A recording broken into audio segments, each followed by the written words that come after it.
Hello, Culture Matters podcast. This is going to be fun. Here's a quote before I introduce our guest. The person who was loudest about the lack of value Jay brought to the table was a person who lacked character and self integrity, who was lost in the world.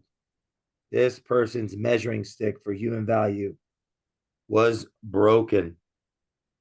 His eyesight to judge human worth was marred. Chapter 17, Finding Honor, The Journey to the Truth. Our guest today, renowned author, teacher, mentor, advisor of companies, friend to the Culture Matters podcast, the one and only Christine Beckwith is back to talk about Chapter 17, Newfound Eyesight. Christine, thanks. Thanks for having me. This is an awesome chapter, and the whole journey to the truth unraveled in this epic literary piece that we put together. I wrote narrating the journey of self-development, and ultimately the guide towards leveling yourself up to a completely honest place, a place where you find success and happiness on a sustainable level. And that is truly what I'm talking about. And the quote you just brings me back to the beginning of our time where, I obviously find you doing social media posts and you were doing them ahead of the rest of the world. Nobody was doing video. I mean, so few people. You stood out. You would go on these long, rants and tirades with books you were reading, and you drew me right in because bright minds attract bright minds. If you ever sit at a big table, and this has happened to me, where somebody is talking to you on a very light level, like, hey, how are you? How's the weather up in New England? When's your next vacation? And it's conversational, right? But then when you get past that and the meat and potatoes is not leveling me up, I get bored. And the thing about me getting bored is I have super ADD when I'm not, my interest isn't piqued. And so in settings like that, I was horrible because my mind would take me to different places. And if the whole room was boring, well, I wasn't even in the room mentally, And so I'm kind of talking about like where we're drawn to, and you drew me in through your speak because I really do think intellects find other intellects, at the table, and they move their seat, and they get up and they go and they sit somewhere else and they talk. And that's what happened with you and I. It just happened to happen and became pretty public pretty quick because we started showing up in each other's places and praising one another publicly on our social. And that drew out this particular person that I write so boldly about. This person, I'm not going to spend a lot of time talking about. I'm just going to say it's representative of typical people who put different types of value systems on other people. So for instance, if you're a popular kid at school, will you hang with the popular kids? Now, see, I was never like that. In high school, I hung out, I was a smoker. So I don't mind saying in the 80s, I hung out in the smoking section during breaks. Well, I was with smokers. Well, there's a lot of kids, of course, in school that had a perception of the smokers. But I was an athlete, ironically, or whatever, also. And I hung out with the athletes. I was pretty popular. So I had popular friends. I was in a top of class grade system. So I hung out with the scholars in school. I, on the weekends, spent my weekends with the poor kids that my parents' families visited with from the factory that they worked in. And so I had friends in low places too, in socially perceived low places. I want to just be correct. These were great people that I loved and revered. And so the dichotomy has never changed for me in that I found goodness in all people. I think that when someone loudly says to another human being and questions and points at a person's value, which is what happened to you in this part of the story, this person doesn't know you. I don't know if they know you any better today, but didn't know you. And literally said, why? What are you doing? Why? They perceived me as in their group. And if I was going to be in their group, then how could I be over here with this unknown human being that sounds crazy? And this person apparently had looked you up to the degree that they didn't feel they found enough accolades somewhere. And so, I didn't care. And in fact, I felt like it was such a bad reflection and obvious reflection of this person's lack of intellect and lack of broken value system. And by the way, this person's surrounded by liars today and thieves. I would even say manufactures good people into that type of person. I think he lowers the standard, and drags it down wherever he is. And so I don't mind saying that.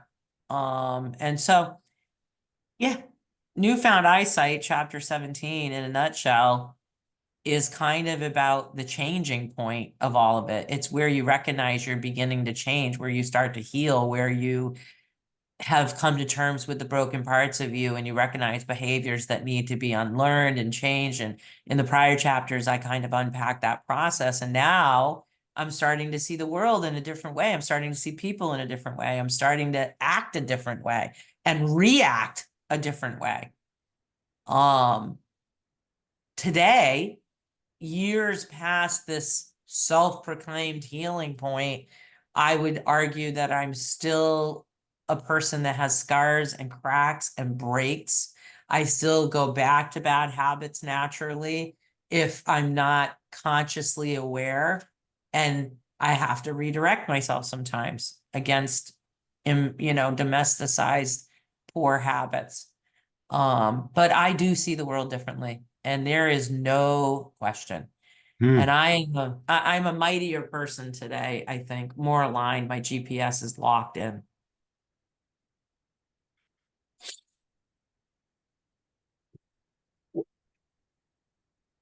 Someone listening to this that might be in the place of skepticism,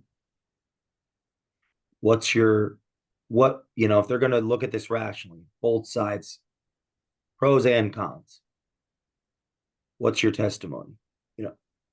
Pros and cons, right? Skeptical of me or skeptical of the Of journey? anyone, anyone that could be a guide for them. You Oh, reference it like a Sherpa, yeah, right? The yeah, Sherpa. yes. They have maybe they're in the place. Like, let's say that going back many years, that person in this chapter who had doubts that you wanted to verify. Let's say they're listening to this, like whoever that is today, they're in that state of judgment. Well, they had reasons. So let's say they're listening to this. What's your strongest argument for them to trust but verify, or not trust, Yeah. doubt and then, test or experiment? I want to say this about that. I think, well, first of all, I was right. I'm going to start there. I wasn't wrong. I saw who you were based on character that I could see. And it's like when you become a good mechanic, a car mechanic, you can't pop the hood and say, look, I've got an unbelievable race car here that's going to win races. Well, a mechanic's going to look and say, I don't think so, buddy. This thing looks old. It's got bad wiring. They know, a mechanic knows. They're going to pop your hood. They're going to look what's underneath the hood, and they're going to say yes or no to that. There's a finite real answer, and it lays in a place of expertise. I am an expert judge of character, and I was when I met you, because I had had thousands of people work for me over 32 years at that point. Wow. And 30 years, let's call it, right around the point I meet you. And I knew what good and bad character looked like. And I was an expert mechanic of human behavior. I could look at somebody and I knew. It's so funny to me because that person that was judgy had money, looked the part of a leader, dressed swaggy, had by all measures of like wallet and power and prestige, should be somebody that the world reveres, and was so broken, so manipulative, such a liar, such a bad character person. Then here you are. You didn't have a huge bank account at the time. You weren't a known leader at the time. Okay. You didn't come with some fucking degree, that was surface level lipstick on a pig that would have not made me understand who you were, because you were honest and you were intellectual enough to speak about truths and it made sense. Do you have a big vocabulary? Is it lost on people? Do people not know what the fuck you're talking about when you speak? I would say you're over the heads of a lot of people. I'm happy to report, even with me, I had to pull I laugh because I recently texted you and said I met another person that when I'm talking to them, I gotta pull my dictionary out every conversation. That was true with us. I'd write shit down, I'd scribble it down on a napkin when we were out to dinner, because you'd say a word and I was embarrassed to say, I don't know what the fuck you're talking about. And I would leave and I'd go back to my hotel room and I'd look these words up and then allow myself to like let the conversation seep back in a fully explained and understood manner. And I would have revelations post discussion, putting all these puzzle pieces together. But man, it was exciting and real. So the answer's simple. What I would say to people about being skeptical of going on a journey, for me, I needed help. At the time that I found you, I was surrounded by people and lonelier than I'd ever been. I had hundreds of people around me. I had hundreds of people reporting to me. I had hundreds of people watching me in the industry. I was very public then. I'm very public now, but I am not as lonely today, even close, as I was then. I mean, let me just rephrase that. I am not a lonely person today. Okay. I have lonely moments because I lost my sister 2 years ago. So in all of my God forsaken honesty, I have to say that there's lonely spots with the loss of my sister, but that's because somebody has vacated my life that sat near me. And there's, that's missing. But I'm not a lonely person anymore. And I was lonely, like I was starving. And yet I was not desperate. I could have picked anybody in my surroundings to say, who am I going to help level me up? And so I was not also, from an egotistical standpoint, easy. And so, in fairness, in this whole discussion, I didn't want to listen to authority most of my life. I was smarter. When you're smart, you don't like authority. Smart people will rebel against authority because they think they already know. They think they know their way. They're not easy to teach. I have some really incredibly smart people that have hired me to teach. They don't give me enough authority to guide them. We come into sessions, and a lot of times those sessions are spent with them telling me everything they know and not me spending time telling them what they don't know.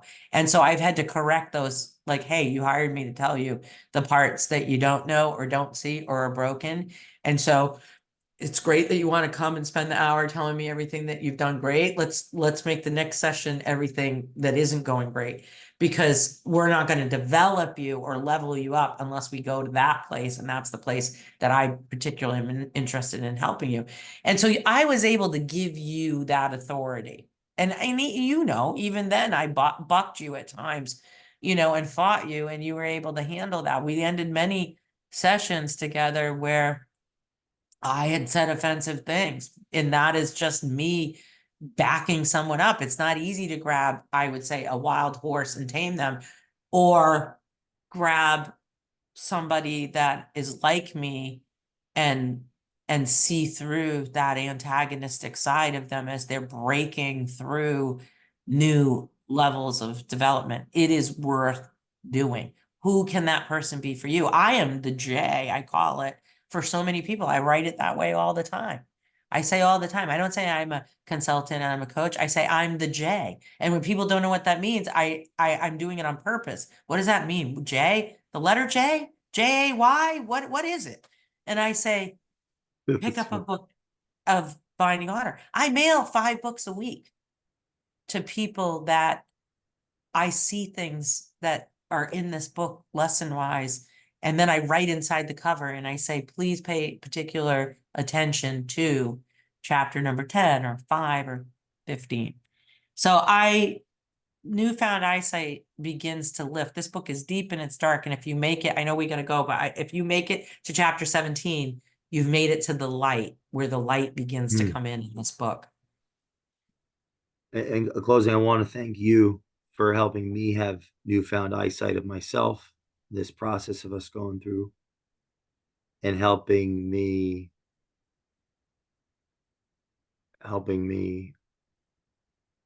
build